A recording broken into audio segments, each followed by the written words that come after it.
Legends! I'm not Cerberus, this is Yukikaze, and welcome to No Punctuation, my quickfire review series where I talk about ships faster than I can block the Suez Canal. So, what is Yukikaze?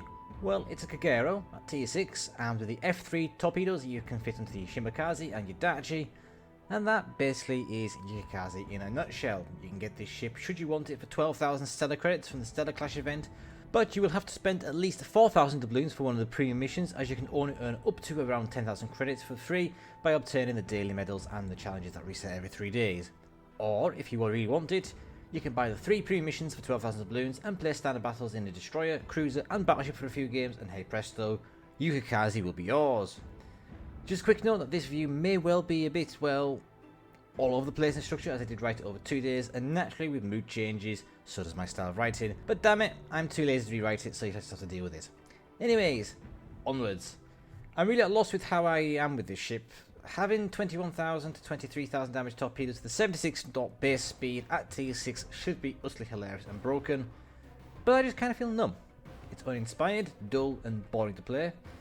I actually just had to stop playing the ship as an out-and-out torpedo boat just to have fun, and stuck on Takao Kurita and went gunboating instead.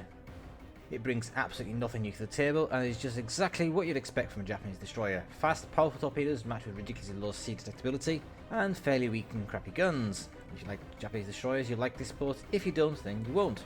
Whether I'm just jaded at how abysmal this update has been in terms of engaging content, I don't know. I do, however, doff my cap to the dev team for addressing some of the issues with the Stellar Clash so quickly, hopefully making the game mode a little bit more fun, so it might make the grind more bearable. Tangent aside, I don't think I really need to explain how to play this ship, since if you play Akatsuki, Kagero, Yudachi or a Sashio, then functionally the gameplay is pretty much identical. The one difference is that you do have to be a little more smart about where you go, because your torpedoes do only have 8 km range, but you are greatly rewarded because of how stonking strong these torpedoes are.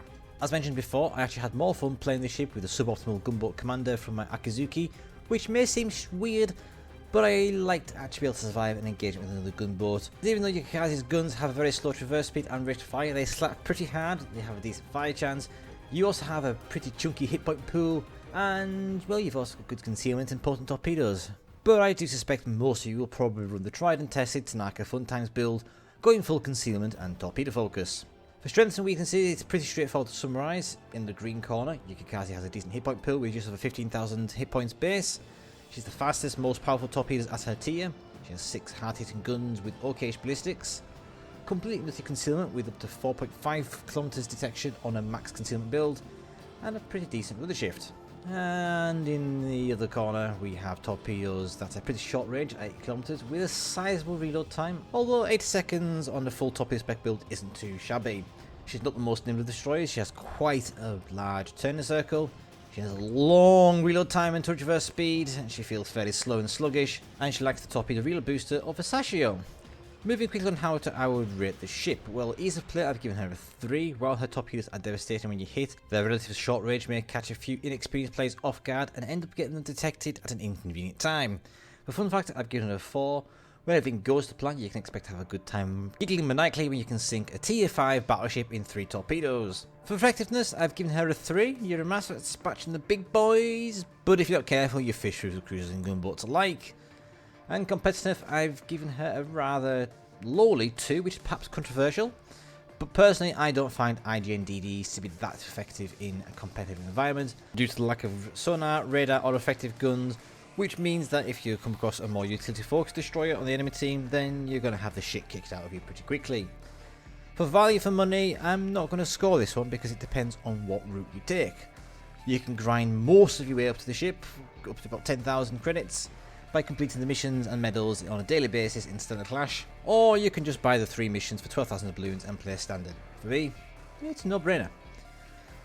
So my final thoughts. Well, Yukikaze is exactly what everyone predicted her to be, an incredibly strong and powerful Japanese destroyer with the ability to annihilate entire flanks in the hands of a reasonably competent player. Is she overpowered? I'd say a smidge, but perhaps I'm being biased as I am primarily a battleship captain, and an average one at that. But even with her flaws, she's an incredibly potent ship, like most Japanese destroyers. They don't take massive amounts of skill to make work when the enemy team is primarily battleships. The only thing you really need to watch out for is sonar and radar, otherwise it's activate easy mode for the top build until you get spotted, but then that's your fault. For me, a ship that can dominate easily with any tier ships as their opponent is almost immediately a problem, as it does somewhat defeat the purpose of a tiering system, but that's a conversation for a different day. And on that note, thank you for watching. I hope you've enjoyed the video. If you have and you haven't done so already, please do hit that subscribe button and leave your thoughts and feedback in the comments below. Take care, and I'll catch you next time. Bye!